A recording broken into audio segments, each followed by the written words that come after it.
ಶ್ರೀ ಗುರು ಬಸವಲಿಂಗಾಯ ನಮಃ. ಈ ದಿನ ಅಂಬಿಗರ ಚೌಡಯ್ಯನವರ ಒಂದು ವಚನವನ್ನು ನಾವು ನೋಡೋಣ. ಕುಲಹೀನ ಶಿಷ್ಯಂಗೆ ಅನುಗ್ರಹ ಮಾಡಿ ತಿರುಗಿ ಅವನ ಮನೆಯಲ್ಲಿ ಉಣಬಾರದೆಂದು ಅಕ್ಕಿ ಕಣಕವ ಕೊಂಡು ಹೋಗುವ ಗುರುವಿನ ಕಂಡರೆ ಕೆಡವಿ ಹಾಕಿ ಮೂಗನೆ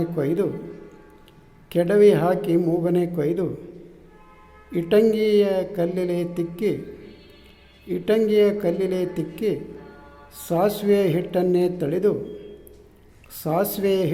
ತಳೆದು ಮೇಲೆ ನಿಂಬೆಯ ಹುಳಿಯನೇ ಹಿಂಡಿ ಪಡುವಣದ ಗಾಳಿಗೆ ಹಿಡಿ ಎಂದಾತ ನಮ್ಮ ಅಂಬಿಗರ ಚೌಡಯ್ಯ. ಪಡುವಣದ ಗಾಳಿಗೆ ಹಿಡಿ ಎಂದಾತ ನಮ್ಮ ಅಂಬಿಗರ ಚೌಡಯ್ಯ. ಇಲ್ಲಿ ಅಂಬಿಗರ ಚೌಡಯ್ಯನವರು ಏನು ಹೇಳ್ತಿದ್ದಾರೆ ಅಂದರೆ, ಒಬ್ಬ ಗುರು ಆದವ ಆ ಶಿಷ್ಯರಿಗೆ ಅನುಗ್ರಹ ಮಾಡಿದ ಮೇಲೆ ಮೊದಲಿಗೆ ಅವನ ಪೂರ್ವ ಜಾತಿ ಮತ್ತು ಯಾವುದೇ ಇದ್ದರೂ ಸಹಿತ ಅವನಿಗೆ ಅಲ್ಲಿ ಅನುಗ್ರಹ ಮಾಡಿದ ಒಂದು ಲಿಂಗ ದೀಕ್ಷೆಯನ್ನು ಕೊಟ್ಟ ಅಂತ ಅಂದ್ಕೊಳ್ಳೋಣ. ಹಾಗೆ ಆತನ ಮನೆಗೆ ಬಂದು ಆತನಿಗೆ ಲಿಂಗ ದೀಕ್ಷೆ ಕೊಟ್ಟು ಮೇಲೆ ಆತ ಒಬ್ಬ ಲಿಂಗಾಯತ ಆಗ್ತಾನವನು, ಒಬ್ಬ ಸ್ವಧರ್ಮಿ ಆಗ್ತಾನವ. ಆದಮೇಲೆ ಎಲ್ಲ ಪೂಜೆ ಕೈಂಕರ್ಯಗಳು ಮುಗಿದ ಮೇಲೆ ಅಲ್ಲಿ ಏನು ಮಾಡ್ಬೇಕಂತ ಪ್ರಸಾದ ಮಾಡಬೇಕು ಅಂತ ಹೇಳ್ತಾರೆ ಅವರು. ಮುಂದಿನ ಅವನ ಜಾತಿ, ಅವನ ಮತ, ಅವನ ಪಂಥ ಯಾವುದೇ ಇದ್ದರೂ ಸಹಿತ ಅಲ್ಲಿ ಒಂದು ಪ್ರಸಾದವನ್ನು ಆತ ತಗೊಂಡು ಹೋಗಬೇಕು. ಇಲ್ಲದೆ ಹೋದರೆ ಏನು ಮಾಡಬೇಕು ಅಂತ ಹೇಳಿ ಇಲ್ಲಿ ಹೇಳ್ತಿದ್ದಾರೆ ಅವರು.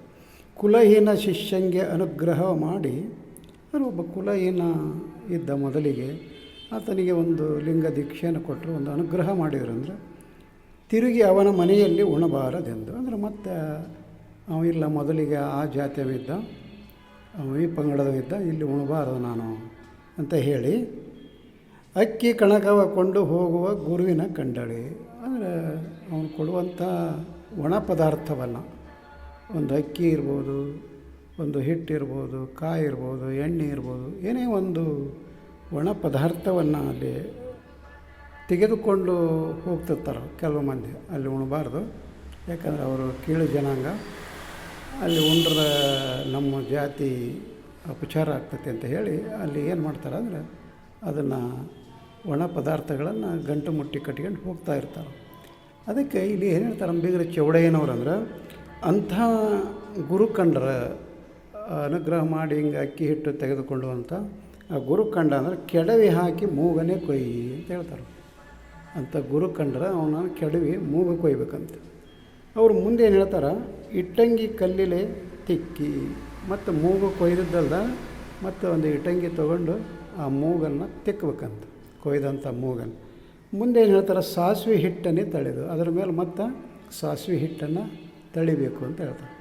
ಹಾಗೆ ಮುಂದೆ ಹೇಳ್ತಾರೆ, ಮೇಲೆ ನಿಂಬೆ ಹುಳಿಯನೇ ಹಿಂಡಿ. ನೋಡಿರಿ, ಅಲ್ಲಿ ಕೆಡವಿ ಹಾಕಿ ಮೂಗು ಕೊಯ್ದು ಇಟ್ಟಂಗಿ ಕಲ್ಲಿಲೆ ತಿಕ್ಕಿ ಸಾಸಿವೆ ಹಿಟ್ಟು ತಳೆದ್ರೂ ಸಹಿತಕ್ಕೆ ಅಲ್ಲಿ ಅಂಬಿಗರ ಚೌಡಯ್ಯನ ಸಮಾಧಾನ ಆಗಲಿಲ್ಲ. ಮತ್ತು ಮೇಲೆ ನಿಂಬೆ ಹುಳಿಯನೇ ಹಿಂಡಿ, ಅದರ ಮೇಲೆ ಮತ್ತು ನಿಂಬೆ ಹುಳಿ ಹಿಂಡಿ ಪಡುವಣದ ಗಾಳಿಗೆ ಹಿಡಿ ಎಂದಾತ ನಮ್ಮ ಅಂಬಿಗರ ಚೌಡಯ್ಯ ಅಂತೇಳಿ ಈ ಒಂದು ವಚನದಲ್ಲಿ ಅವರು ಹೇಳ್ತಾ ಇದ್ದಾರೆ.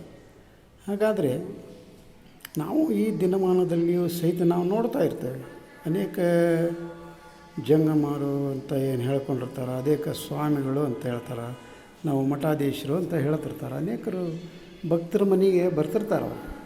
ಅವ್ರು ಕೊಡುವಂಥ ಕಾಣಿಕೆ ತೊಗೊಂಡು ಹೋಗ್ತಾ ಇರ್ತಾರೆ ಅವರು. ಆದರೆ ಅಲ್ಲಿ ಪ್ರಸಾದ ಮಾಡಿರಿ ಅಂದರೆ ಇಲ್ಲ, ಪ್ರಸಾದದ ನಮಗೆ ಟೈಮ್ ಆಗಿಲ್ಲ, ಮತ್ತು ನಾವು ಇಲ್ಲಿ ಪ್ರಸಾದ ಮಾಡೋದಲ್ಲ ಅಂತ ಹೇಳಿ ಅವ್ರು ಏನು ಮಾಡ್ತಾರೆ ಅಂದರೆ ಎಲ್ಲ ಒಣ ಪದಾರ್ಥಗಳನ್ನು ತೆಗೆದುಕೊಂಡು ಹೋಗುವಂಥ ವ್ಯವಸ್ಥೆಯನ್ನು ಈ ದಿನಮಾನದಲ್ಲಿ ನೋಡ್ತೀವಿ. ಅದಕ್ಕೋಸ್ಕರ ಅಂಥ ಗುರುವನ್ನು ಕಂಡ್ರೆ ಹಿಂಗೆ ಮಾಡಿರಿ ಅಂತ ಹೇಳಿ ಇಲ್ಲಿ ಅಂಬಿಗರ ಚೌಡಯ್ಯನವರು ಒಂದು ಸಂದೇಶವನ್ನು ಕೊಡ್ತಾ ಇದ್ದಾರೆ.